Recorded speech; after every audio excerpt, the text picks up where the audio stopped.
Hello, and welcome to the South Coast Artists Index, where artists, performers, and writers, as well as curators, directors, and supporters, anyone with ties to the creative community, drops by to introduce themselves to you. We'll talk about their beginnings, their vision, their passion, and so much more. The South Coast Artist Index podcast is brought to you in part by Heavenly Spirits, who invites you to celebrate the art of life and creative communities everywhere. Learn more at heavenlyspirits.com.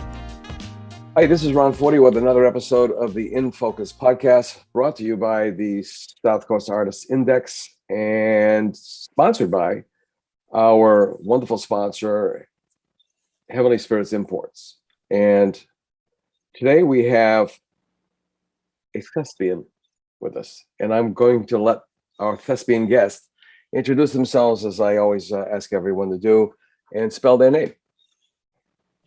My name is Rylan Brenner. Spell my name? Yes. Rylan Brenner. People call me Bren, short for Brenner, or Rylan, whichever you feel comfortable with. Okay. What do you feel more comfortable with? It's all the same to me.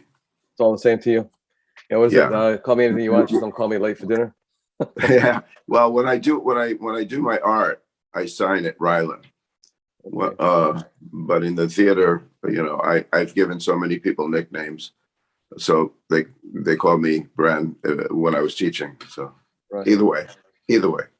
So let's roll it all the way back in a time machine to I always ask people, when they were bitten by that bug that eventually bites all of us at some point in our lives, some earlier, some later, some intermittently. It takes several bites before they move forward. When did you get bit by the theater bug? Well, it's a story. I didn't really get bit by the theater bug particularly. I was a dreamy kid with a mom who was an artist, a painter, and a father who was a classical violinist. So right from the beginning of my life, I was exposed to the arts, and I grew up in New York City, in the Bronx, and we spent a lot of time in Manhattan going to museums. And actually, an interesting thing happened recently in the past few years. I was cleaning my folks' apartment out, and I found my birth notice.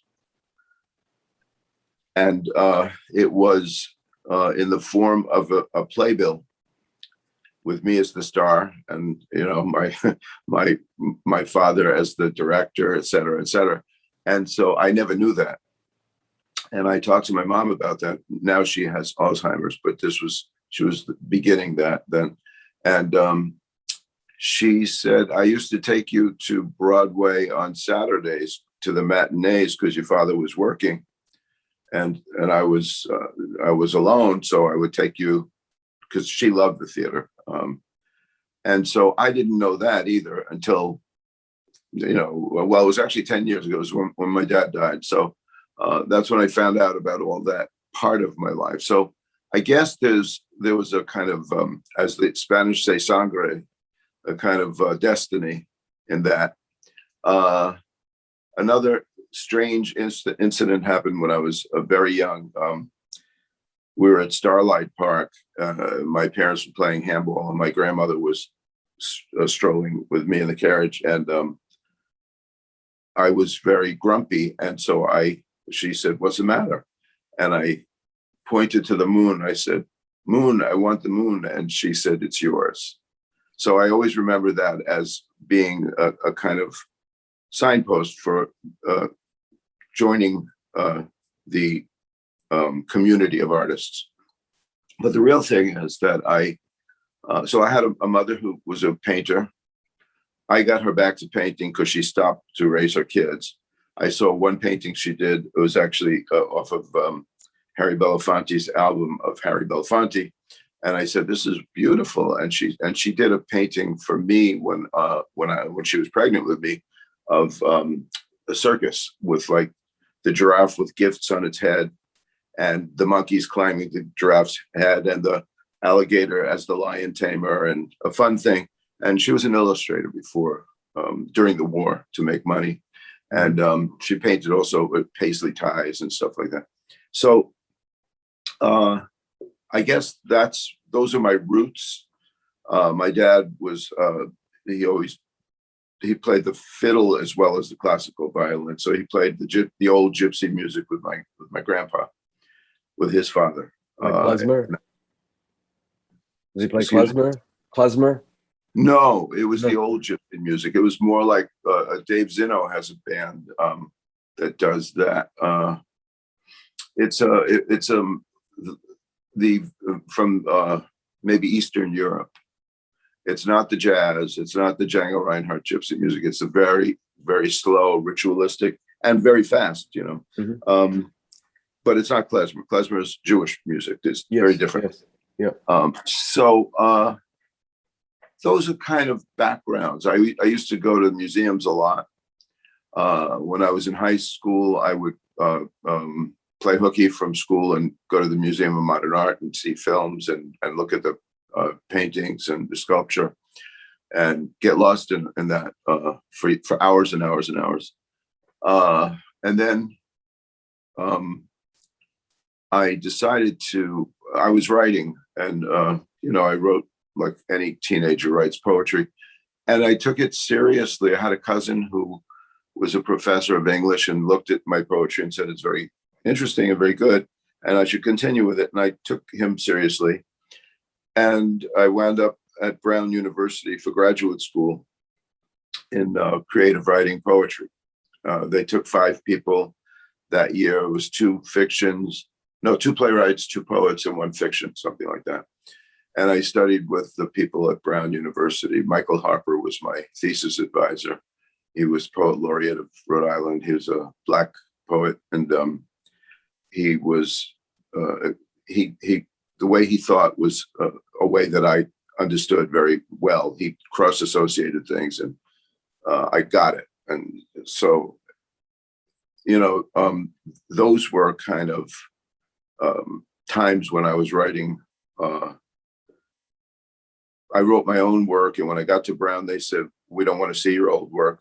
That got you here. Now we want you to write from here." So I panicked, but I wrote. I wrote some very interesting things. I actually wrote a sonnet about the gypsy people who came to the back alleys and sharpened knives and sold rags and stuff like that. And they were very magical to me. And so then I figured out later that my mom was very visual, and my dad was very musical. And so I had a very visual and musical poetry. And then I met a woman who was a dancer, and I followed her into the dance world. I went down to Connecticut College the last year of the American Dance Festival. She had a scholarship where she had to go early, and I was out of work at the time. So I went, she invited me to spend some time, and I helped them move dance floors into classrooms in this whole system that somebody invented of sprung wood floors sitting on top of regular floors. And so I was sitting under a tree, and I saw these young people my age struggling with these very heavy floors. And I said, "Can I help you?" And they said, "Yeah." Well, I wound up helping them the whole weekend. And I went home back to Cambridge, and I guess they appreciated it, and somebody didn't show up for a scholarship, and they offered it to me. So I took it. So I did an intensive introduction to the dance world, which I loved anyway. And so I was doing dance. So I did a lot of the arts. I was very interested in theater, dance. I saw a lot of plays on Broadway in the days when Broadway offered more than just musical comedy. I saw some very like Edward Albee and Harold Pinter, and some of the theater of the absurd. And I saw Colleen Dewhurst, Moon for the Misbegotten, stuff like that. So I was exposed to a lot of different kinds of theater, and a lot of different kinds of people in my life brought me to their work. So did I did that kind of work, and then I started teaching at Berklee College of Music in the English department. I was teaching contemporary American and regular English classes, composition and literature. And I didn't realize where the students were when I started.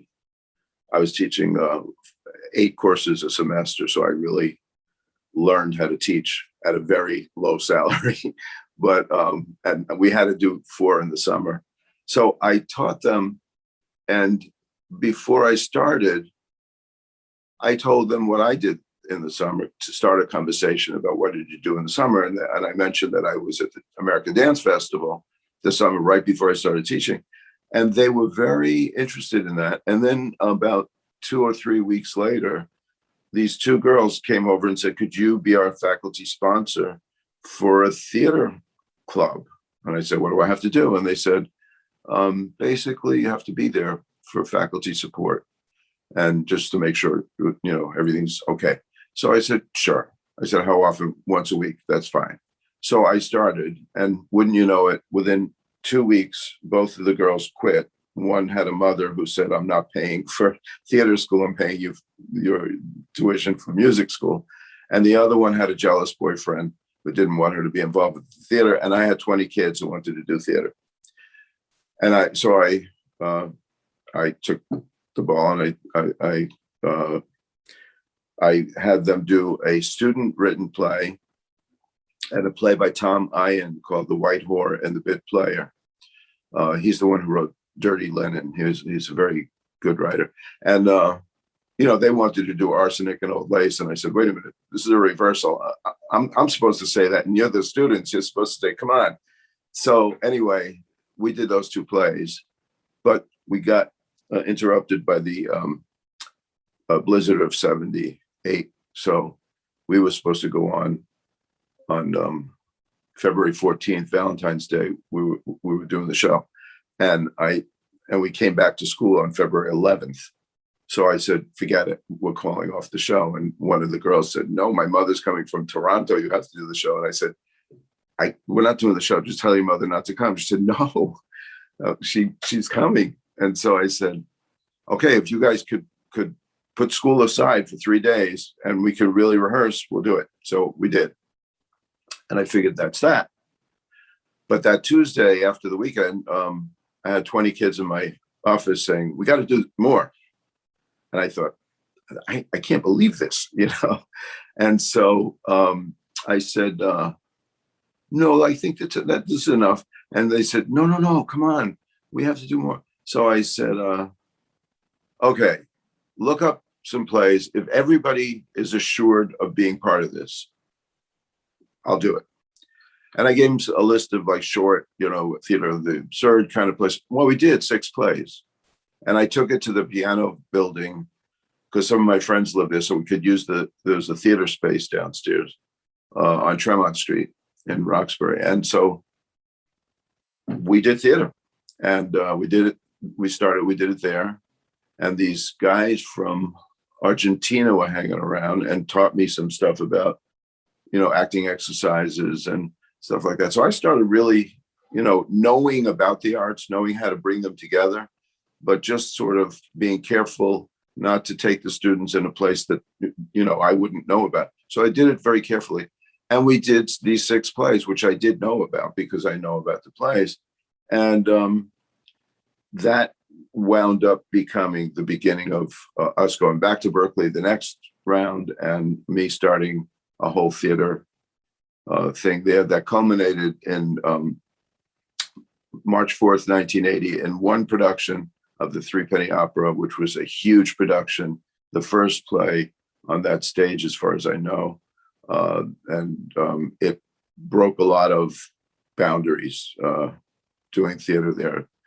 And Michael Gibbs was my music director, and he's a pretty prominent guy. He was an artist in residence in a school of all artists. So Michael was still very close friends, and I put his kids in as street kids, and we did a really good thing. I had one of my dance colleagues Jim Plum, who's no longer with us, became the choreographer, and I brought in a lot of people, and he gave dance classes to my students in a classroom, and we basically put together theater. And after I finished that was like my graduate thesis, and it was after like 3 or 4 years. And then after that, I couldn't put my feet down. I also directed off-Broadway in I think it's off-Broadway, maybe it's off. I don't know. It's the 13th Street Theater.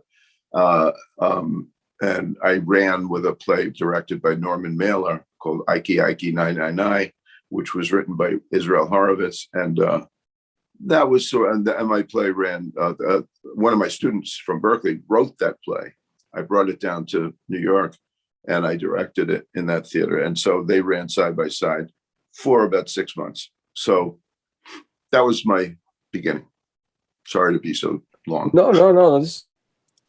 I listened intently, and then I there's key words that pop up, and I try to grab on them.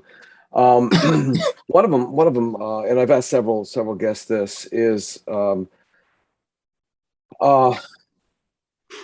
as a person, as an artist, as an educator, how important, I think you've already answered this question without answering it, answering a question that was asked. How important do you think life experience and exposure is? Well, when you say how important, I think there are many ways to get to the center of the jungle, as Joseph Campbell said. And when you get there, you realize there's a lot of other people there, and they went their own way too. So I'm not sure if I should say it as a prescriptive, but I thought that all of your experience is important. I mean, I grew up as a kid. I was nearsighted and I didn't want to wear glasses. And so I would learn how people moved on the street, especially at night, because I was in the Bronx. And so I just had to understand how people's energy was. And I took the train alone, the subway alone, since I was 10, because I had to go downtown for allergy shots. So these are silly experiences to mention. However, it acclimated me to the way people are. And I was always in Manhattan interacting with people. I mean, I was a 60s guy. So we went down with guitars to Washington Square Park, and played guitars in the fountain when the water wasn't going. And we hung out in the village when all the kids from all over New York came during the beginning of how the 60s started, with the be-ins and stuff like that. That was in Central Park. And so it became important for me always, but I was from a very social and socially aware family, not just my parents, but one of my cousins is a very well-known painter, Elaine Spatzer-Benowitz, and she and her brother is a doctor, but he also is a guitar player. He played folk guitar with his wife Alice, and she's a real musician too. She plays the double bass. She plays a lot of stringed instruments, and they did a lot of folk work in the village. So I went to hear them at the Gaslight Cafe when I was young. I have another cousin who was a videographer for a while. I have a lot of influence. Just they didn't teach me what they know, but they were there, and it was a kind of collective spirit in my family that the arts was really important. And it was just a matter of being there, because I mean, I've had other people on the show. I mean, I still trace my existence back to when we lived on the East Side. In fact, one of my goals is still to go back. We lived directly across the main entrance from the main entrance of Mount Sinai Hospital. My mom is going to be 95 Monday. She can't remember the address at all, but it was either the high 90s or low hundreds. And her uncle, we lived with him, was a maven. I mean, he just, my memories of him are, as a little kid with my arm pulled up, holding onto his hand, the smell of cigar. And constantly had a stogie in his mouth, and being dragged around, for lack of another term, to every venue in the city. He was a newspaper publisher, a Portuguese language newspaper publisher. She was a fado singer. She was taking lessons in New York City. There's also a Portuguese community in New York City, Wow. and not having a babysitter. I to this day I can sleep on a picket fence. I can sleep on folding chairs, and I still remember the women's furs and the smell of the perfume, and all those other things. And you would think that, oh my God, this is like child abuse. This is this. This is that. But and then listening to he would listen to the radio, the Metropolitan Opera. I think it was every Saturday night. With the voice of the Metropolitan Opera, Boris Goldovsky, who I designed sets for at when I was in college, which you can't make this stuff up. It's just kind of a weird synchronicity, serendipity, all these things. And I really feel that, education isn't about jamming a bunch of kids into a room and saying, okay, now it's pumpkin time, so we're all going to draw a pumpkin. It's different. It's exposing them to other people's pumpkins. Yeah, I don't think the rules are made to be followed. I think they're made to understand that there are pathways that have been done already. And when you learn those pathways enough, you need to find your own. I mean, that's what an artist finding his own or her own voice is about to me. And I always encourage students to find their way, as long as they do it with respect for the craft and respect for each other and for me. But and they did have that. I have to say, I was really blessed with almost all of my students were wonderful people who struggled very hard. They were the unsung heroes that like kept jobs. One guy was doing inventory late at night at Home Depot, and I found out about it because he was falling asleep. I said, "What happened? Why are you falling asleep?" And he said, he told me finally. I said, "Why didn't you tell me that?" He said, "Because I didn't want to be treated in any special way." I said, "But you're doing special things. You have to be treated in a special way." So I think that the lessons are of being living an examined life is what I try to teach students, and I try to teach them the language of theater, not to be an actor or a director or a tech person or a designer, but to be involved in the language of theater with which we address the world. And with that, the program I created at Bristol Community College was about that. It was really about exposing people to all the parts. They didn't have to like all the parts, but they had to understand how they came together. So when because it started with the very beginning when I started teaching there, one of the kids at the end of the first play said, "Oh, I didn't know there was a lighting booth. I didn't know there was a person who did lighting." And I'm thinking, they're in a big theater and they're part of this. Why didn't they open their eyes? And I said, "There's something wrong with this. I have to fix this." So I started creating courses in all the areas of theater and making them part of the play, the program, the theater program that I created. I was hired to make a program there. And so it was really about learning the context, the world.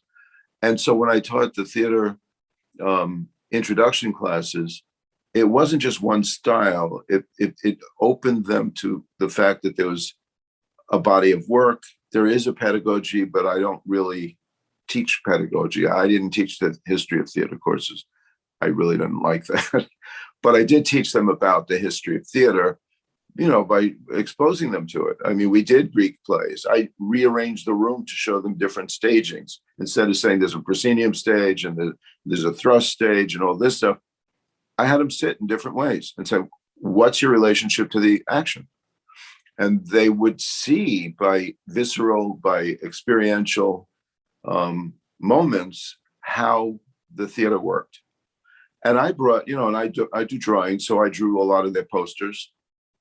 And I studied music, not extensively, but I studied guitar when I was young, and I studied the trumpet when I was in my 40s because I fell in love with Miles Davis's work. And one of my former students from Berklee wound up being Miles Davis's sound man. So I saw a lot of Miles Davis. Pat Murray was his name, is his name. And I guess what you were saying is, yes, experience is if you want it, it's the palette from which we draw, I guess, from which we draw our colors and our shapes and our sizes and how we put things together, how we compose things.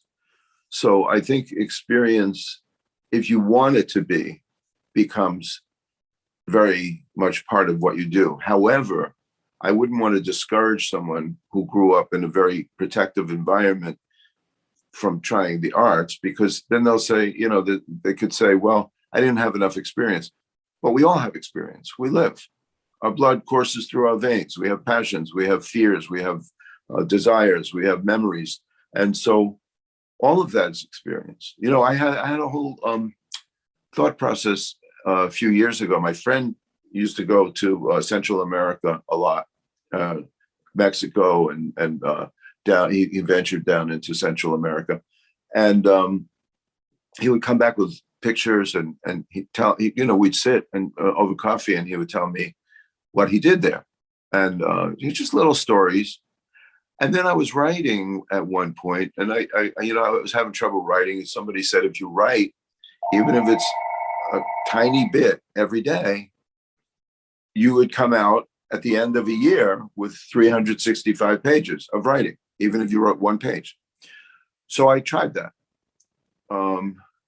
If I couldn't think of a lot, I would write a little paragraph. If I could think of a lot, I'd fill up books, little Moleskine books. And I called it Ghost Tones in Open Tuning. Because when you hit the octave on a guitar, it sounds like a ghost tone to me, because you have both the high and the low.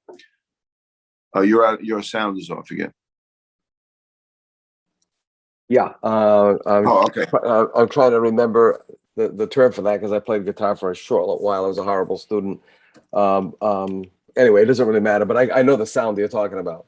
Yeah, but anyway, so it was because these things came through me. Yeah. And so I started thinking about it, and I thought, well, Paul told me these stories about traveling, but now they become my stories, because not that I'm stealing them from him, but I'm interacting with his experience, so they become my experience, even though I'm not directly involved, and I'm not living through him, but I am witness, like seeing a movie. Right. Or having a dream. Right, it's not vicarious.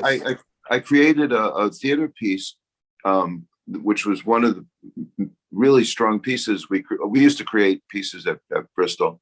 I had a slot. I did 4 shows a year, directed 4 shows a year, and the third show was a studio theater show, because they eventually built me out of a classroom a 75 seat theater, and then the big theater was 700 seats. So I used them both so the students could get the full range.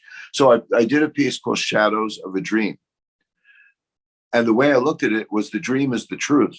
But when we wake up, we're left with just the shadows of the truth. The sun left us shadows. The sun of the dream left us shadows. And they're like kind of scratchings on a cave wall. And it's up to us to make sense out of that. So I created a piece like that. And I melded together different parts of different plays. Jean Genet play called The Screens, The Royal Hunt of the Sun by Peter Schaffer, a bunch of plays made that piece. And then I had a blind Tiresias, like in the Greek play, and he welcomed us to the bizarre, meaning bizarre both ways. And he was the traveler. He was blind, but he was the traveler through all of these pieces. And he had the wisdom because he had the inner sight, like Tiresias. Mm-hmm. So it wasn't an original thought, but I combined that. So right. I guess what I'm saying is the externals that we see as externals, somebody else's story, can be integrated in our experience. So if somebody's sitting in a house in one room because they can't go out for some reason, that doesn't mean they don't have experience. That doesn't mean they shouldn't be an artist. That is an experience. That is their experience. And their imagination is their experience. Right. So yeah, that's why I'm answering the question that way. Right. No, I totally understand. I had a friend, God rest his soul, Peter Zorn. He was a Renaissance man. He developed a 1/6 lunar gravity lander simulator for NASA. He was an industrial designer, but he also owned 2 or 3 advertising agencies in Pittsburgh. His family was quite wealthy. They were always traveling. His uncle Cheek was the owner of the Maxwell House, where Teddy Roosevelt coined the term "good to the last drop." And but he was a very lonely kid, being left. He was a rich kid who was left alone. So Peter lived in this fantasy world. He built when he made a suit of armor. It wasn't like most kids would do. I mean, we're talking for all of his life. I mean, you could not tell his constructions from there was a 50 caliber machine gun from a Sopwith Camel that he had hanging on his studio, and he waited 2 years to do this to me. When we were cleaning out our studios, when we received our MFAs, he said, "Can you give me a hand to get this thing off the wall?" I said, "Yeah." So we had the ladder, the whole 9 yards. And he says, "Okay, you go up there," he says, "and you lift it with your shoulder," he says, "and then just like slowly let it slip, and I'll catch it, and we'll both take it down the ladder, right?" I went up there. And you went down with the It was paper. It was paper mache. Oh. It was fake all that time. And yet the barrels were rusted. I mean, it was like he was just absolutely phenomenal. So yeah, there is that. And for the longest time, I've been saying that this area seriously needs. And at one point, I said just high school, but I seriously believe we need a junior and senior high school for the visual and performing arts. There are so many kids out there who are just, it's like, okay, you learn all this practical stuff, but you have no life. Whereas if you learn art, and although you may never use it, quote unquote, practically, meaning you never make money off of it, you are still a far better person. And you can get, every water seeks its highest level. I mean, you'll find employment. There are people who have degrees, 2-3 degrees in a specific discipline, who are very wealthy doing something that's totally unassociated with that discipline. So, and then, and I learned in theater too, my stint working for theater, I never knew, my earliest memories of theater are the prompter, because I'm doing one of the planned paintings is of my mother singing. I won't see her face, but it'll be a worm's eye view. And I'll be standing next to the prompter box because they used to do plays in between the singing acts, and you could hear the prompter whispering the lines to the actors. So, again, that was like my closest thing. And then when Tom Higgins, my senior English teacher, saw that I had a talent and asked me to design a set, it's like, what do I know about designing sets? He totally guided me. And from that, I ended up working for the Colberts at the opera department at SMU. So again, there was no formal training. It was just exposure and experience. And it was also mentoring. It was also, we lack that because the classroom situation is I speak, you listen. So, the read, remember, regurgitate. And theater was so much different. It was so much more different. Everybody knew they had a job. Everybody knew what that job was. Everybody knew how important timing was. And I could go on and on about war stories of, what happened backstage and so on and so forth. I'm sure you have them as well. But when you were how did you come to Fall River? I mean, from New York, Berklee, Fall River. That's not exactly New York progression. New York was after college. I took 3 years because I didn't want to go to graduate school for English. So I was an English major undergrad, and I just didn't want to do that anymore. I wanted to be in the arts. So I was writing, and I tried to be a writer in New York. And in those days, it was very hard to get any kind of job. And so there were really bad years in New York. The end of the '60s, and there was the crash of drugs, and it was really bad. And so I decided to go for a job at this college in Dobbs Ferry, New York, called Mercy College, ironically. And the guy who interviewed me his last name was Angelo. So my angel, and I'm not a Christian. So just to say, I wanted to teach poetry, and I had 3 manuscripts of poetry that I had finished, but I had a BA in English. And so he interviewed me, and he said, I love your poetry. I think you're really talented. I would love to hire you, but you need to get a Master of Arts or a Master of Fine Arts. And I said, oh. So I went home not happy, and I was married at the time to my first wife, and she and I decided that it might be good for me to go to graduate school. So she looked up grants and stuff. And in those days, there were no computers. We looked up in these big, thick books of like what's available. And anyway, and she looked up graduate schools. And one school, I didn't really, I took the GREs, the graduate record exam, which is like the SATs for undergraduate. And I did okay, but I didn't want to use that. I wanted to be a writer. I didn't want to be an academic person, academician. So I found that Brown University looked at your manuscript. You didn't have to submit your GREs. So I decided, so that's what I applied to. And I was accepted there. Like I said, they just took 2 poets, 2 playwrights, and 1 fiction. And the fiction writer there at the time, John Hawkes had taught there, but R.V. Castle was the writer there. And James Cheville was the playwright, and Edwin Honig and Michael Harper and Keith Waldrop were the poets. So I was accepted, and I went to look at the school, and I didn't know it was Ivy League. So I was like really surprised. And I called my folks, and my mom was all thrilled. She said, I just found that out. And, my dad was fixing watches down in Manhattan at that time. And so I called them there. And so I went to the office, and my parents didn't have the money to help me. I paid for my undergraduate myself and paid back loans and stuff like that. And the office gave me a price for the program. And I said, oh, I can't do that. And I took a U-turn. I was about to leave, and she said, that's for both years. And if I told you the price now, whoever hears this would be in hysterics, right? Because it was nothing, But for me, it was like forbidden. It was like prohibitive. So it was $7,000, and I had no idea how I could get $7,000 in the year 1973.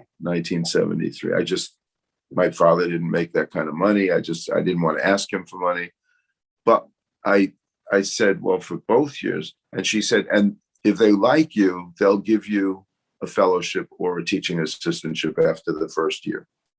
She said, I can't promise you that, but they've been doing that. So my wife's father was a really good guy, and he had been a lieutenant in the New York Police Department, and he retired and became the National Maritime Association. He became the head of security there, and he was a really good guy. He was a cop who never used his gun in 20 years in New York City. And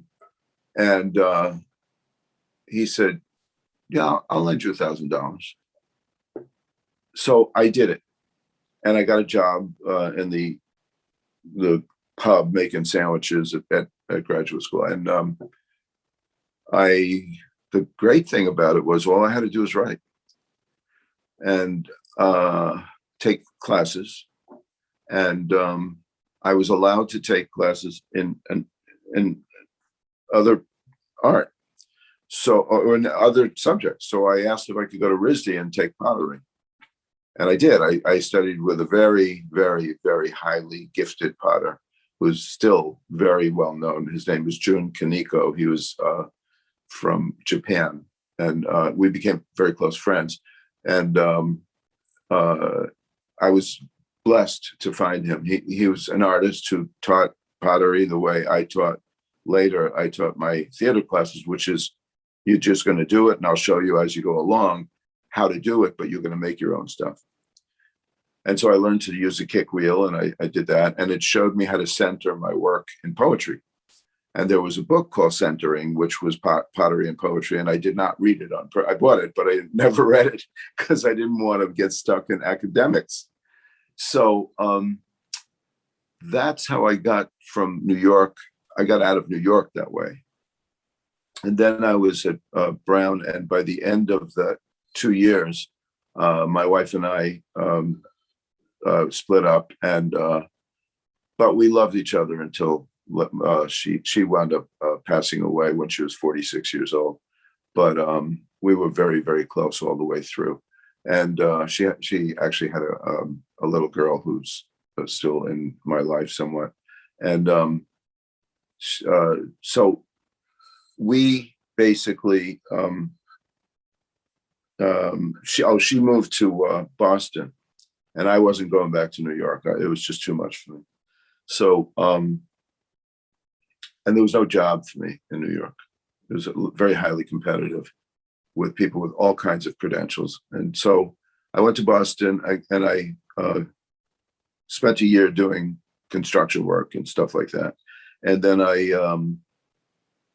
got a job teaching at Berklee, and that was the beginning of that. And then after Three Penny Opera, I just decided I really wanted to do theater. Like, that's what I wanted to do. And I started my own theater company in Boston, and it was called the Theater Ensemble. And we worked,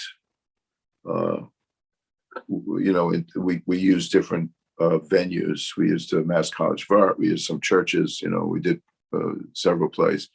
And I learned about interpreting, and I was, instead of just doing the script the way everybody does it, I learned about looking at the script for its essence. And then two people called me on a Sunday. I had gone down. I wanted to leave Providence because I was getting. Where was it? I had Cambridge because it was getting expensive, and I wanted to leave there. So I went down on a Wednesday to look at Roger Williams College to see if I could get a job. I made an appointment with the head of theater. I walked in, and when I walked in, and there's a funny story, but I won't waste your time with it. But I walked in for an interview, and he said, "I like your portfolio. I like your work," because I brought a portfolio with me. And he said, "I can't hire you this year, maybe next year." And by that Sunday, two people who did not know I was even thinking about moving called me within 20 minutes of each other and said, "There's a job in the Providence Journal." And the other one said, "There's a job in the Fall River Herald about a theater teacher who also has an English background. You might be interested in this." And that's the job I got. I was the first applicant. I was a wild card. I came down from Boston. Somebody was an insider who looked like she was going to get the job. She didn't get the job. I did, because the president looked at me and said, "He's the real thing. Hire him." And she thanked me many times years later, because she wound up having a very beautiful daughter, and she wouldn't have had the time to do that. So it worked out for both of us, and we became friends. And I took the job. Like, it was a job to create a theater program in a place that needed one, that had a beautiful theater, 700-seat theater, and it was being used by the local Fall River Theater Company, and not really being used by the students. So the students said, we want a theater company. So let's talk about the Fall River theater scene, so to speak. Historically, what kind of environment was it there? It was very hostile to me at first. The little theater did not want an interloper. Yeah. And they had it sewn up. They had like a membership, 70 people. They never paid directors. They, eventually we made peace, but the plays I did, they wouldn't even think of. Of course, they wound up doing those plays much later because they saw there was an audience for them. And I was breaking ground. I was doing New York sensibility in a place that was provincial, and they didn't want that kind of theater, but the students did. So we were creating our own work. I always had a bad thing about children's theater, thinking, it's for kids. And then I did a summer. I saw Angus Bailey's work, Camelot, at UMass Dartmouth. And I just went once, and I saw that the kids were running around, the parents were there, the teenagers were smoking by the stone walls. Everybody was there. It was like in Bali, like the whole village turned up for this. And I said, this is real theater. So I went to the president of the college, and I said, we should do outdoor theater in the summer. And I said, I'll do a Romeo and Juliet, and I'll make it modern. I'll put guns in it. This was before Leonardo DiCaprio. This was before all of the movies. It was before. I just had this idea.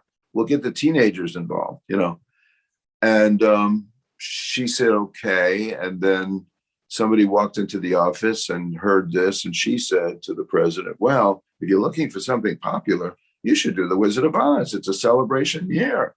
And I cringed, and the president actually cringed, but she said, she's right. I said, it's your college, not mine. So I got someone else to direct it. I supervised it, I produced it, and this other person directed it. And it was successful. And I said to Jane Fiore, who was the music director at the piano, I said, wow, there's like 1,000 people here. Why don't they come to my place? And she said, in this town, they come for their children. So that's what Fall River is. They come for their children. And the Fall River Little Theater, the children and the grandchildren and the grandparents all act on the same stage together. So that's a secret of Fall River. That's what is family, which is fine. It's great. But that's not what I was trying to do. And so I once saw that there was an opportunity. I didn't have a play. And I said, we're going to do a children's play. We did. And I never did the standard stuff. So I did The Hobbit. That was the first children's play I did. And I took 3 scripts and I put them together. And I made The Hobbit. And it was really a great show. We did a huge dragon. There are funny stories about that. But anyway, we did a huge dragon. It was great. And the kids, I sat in the back of the theater always during the shows because I wanted to feel the energy of the audience. Well, you couldn't see anybody in their seats. And all of a sudden they got, the show started and they all leaned forward. I said, oh, there they are. That's how little they were. And it was like the Rolling Stones were there. It was like they were screaming when the lights went out. They were all excited and it was wonderful. And so I said, I'm doing this every year. So I did one show for children every year, big shows. But I did, Alice in Wonderland, all in masks. Vinnie Lovegrove did the masks for that. David Mello did the masks for the Hobbit. These are 2 excellent mask makers, local.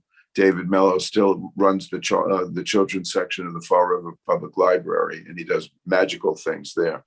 I remember him. Which one of the 2 did the masks for the Greek performances that you did? I remember some really massive pieces, if I'm not mistaken. Greek? Which one? Which Greek? Oh, I did. I did. Oh, yeah, I did an outdoor production of the Bacchae. I don't know if you saw that. That was David Mello. David did most of the masks for me. Vinnie did Alice, and he might have done this one other one. He was going to do Aladdin, but he didn't do it, and we didn't do it in masks. Because I did. I was teaching art history there from 93 to 2010, I think it was. 2011. Yeah, 2010. You might have seen the Bacchae. It was outdoor down by the water. Yeah. I mean, it was there was a vibrancy there. There was this and I mean this complimentarily. There was like this snob factor to the theater there, that this is like a, like an incredibly exquisite theater group, and we've got it. And if you don't come and participate, you're an idiot. That was a vibe that I got from that. It was that good. I used to bring people in. I used to walk over to students and say, "Did you ever do theater? Come work with us." Yeah. So we never excluded anybody. I think the remember, art students were very nervous because the theater kids were very extroverted, and the art students were very introverted. And so yes. in the lounge room, the green room, it was like the art students kind of tiptoed in, got their candy, and went out. And the theater students like lived there, and they were they knew each other, but they never. In fact, they wound up doing murals together. Which the students with their school wouldn't let us do it on the wall, so we had to do it on canvases. And then the theater students got introverted because they didn't know how to do the art. So, it really worked both ways. But I think maybe there was that. I was doing shows that were not, we did The Wind in the Willows for kids. Yeah, we did Treasure Island with big boat on the stage, and Aladdin. It was right after 9/11. I wanted the Lebanese people in town to know that we didn't hate them. So I did an Arabic version. I had an Arabic band on the stage. Chucky Halal and brought his people in and played Arabic, like ouds and says. Yeah. Well, I'm just flashing back on the old Durfee, because I actually saw George M. there, the traveling company of George M. at the Durfee. So there was some of that, but again, it was more popular. There was no really, thinking kind of pieces and such. But when you look at the students that were involved, some of them who may never have gone back to it, it's still all valid. I mean, there's a joy, there's a camaraderie, there's all of these. Again, we're back to the exposure that they wouldn't have otherwise had. There are friendships that have developed. John Stetson, which is, he's the premier mentalist in the United States. They patterned the CBS television show The Mentalist after John. John was one of my stagehands at SMU, for the opera company, working for Goldovsky. And he would be sitting there, like, in breaks, and he'd be doing these card tricks and such. And that's something I like, you don't forget. It's just sort of a crazy thing. We're going to start wrapping this up. So where are you going to go? Are you just going to quietly walk off the stage, like Good Night, Mrs. Calabash, wherever you are? I'm always open to what's next. I really want to stay in the arts. That's all I really care about doing. Mm-hmm. I'm drawing. I sold 3 paintings without meaning to. I mean, people just looked at their work, and 2 of them were more magic marker stuff. One was an acrylic painting. I wasn't doing it for anything but myself, but people like what I put on Facebook, little drawings of people and stuff. Mm-hmm. So, and I, used to do the theater posters, but that's because we couldn't afford to hire someone, and I like doing it. So I guess I'm interested in working with people. I love collaborative work. Dave Zinno and I were going to do a poetry music thing, but that felt right after the George Floyd killing. We were going to do something about breath, and it fell through because the guy who was going to record it never called him back, and then he wound up. Dave Zinno, by the way, made a great album called Fetish, which just came out. Wailing City Sound, unbelievable. Mm-hmm. Great bass player, and they did a beautiful jazz compositions on that album. But I guess what I'm looking for is a way to do creative work. I really haven't had. Nobody's been calling me, and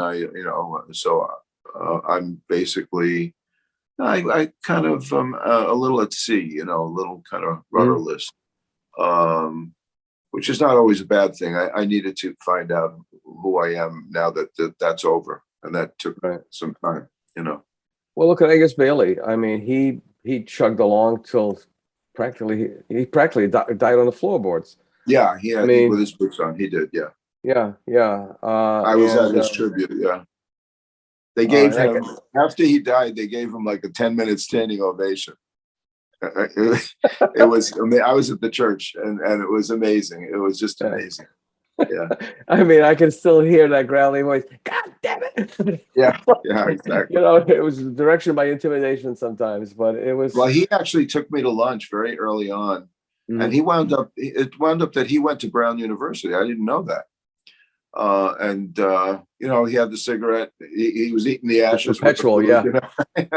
Yeah. It was unbelievable. Yeah. We've got to do this again, definitely, because I tell everybody this is another,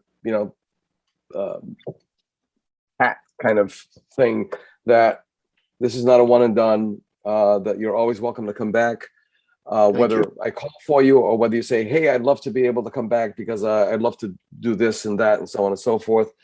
Because, some people are just pages. We don't get very many pages. We get people who are, at the very least chapters. And then there are people who are entire books.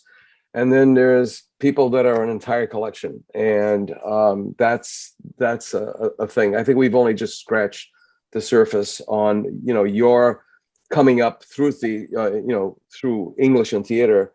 And at some point in time, we really got to, delve more into the years at Bristol Community College, and I'm sure there's a lot more stories there. I'm sure there are people who have gone on beyond. There are. Yeah. So with that in mind, final words. I've got to ask you one of those Barbara Walters questions. If you had one thing that you were allowed to do over again, to correct a wrong or to take an opportunity missed, that kind of thing, that moment in time, what would that be? Music. You would have pursued it more? I would have left everything behind and just done music if I could have found my way in the way I wanted to. I really tried, and I just, it didn't come with the thing. Theater came to me, and my students actually opened me to a lot of things that way. They said, we need a theater person.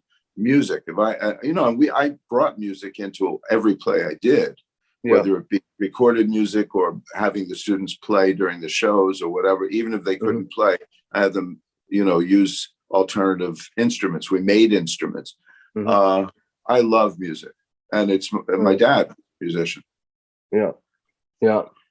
That's it's interesting, and we always have this other thing that we can't ever get to. Well, Brent, it's been fantastic. Again, I'd like to see you come back on the show. Oh, you're welcome. It only took moving mountains, with our schedules and the craziness and all that other stuff. But it seems like as soon as July, with the pandemic, lifting the restrictions, there was such pent up backlog. People are trying to catch up and do that, and then try to start their new stuff, and it's just been nuts. So we're going to close another episode of, I believe this is episode 95 of the Artist Index podcast, brought to you by the South Coast Artist Index and sponsored by our friends at Heavenly Spirits Imports. And it's not over until it's over. We have a long way to go, unfortunately, but hopefully we're all learning something about this, and we're going to get through it. That's the way it is. As they say in the theater, smile and show your legs. We'll see you next week for another episode of the South Coast Artist Index podcast. The South Coast Artist Index podcast is brought to you in part by Heavenly Spirits, who invites you to celebrate the art of life and creative communities everywhere. Learn more at heavenlyspirits.com. To learn more about the South Coast Artist Index, visit theartistindex.com. Find us on Facebook, Instagram, and YouTube. Be the artist you believe you are, and let's take care of each other out there.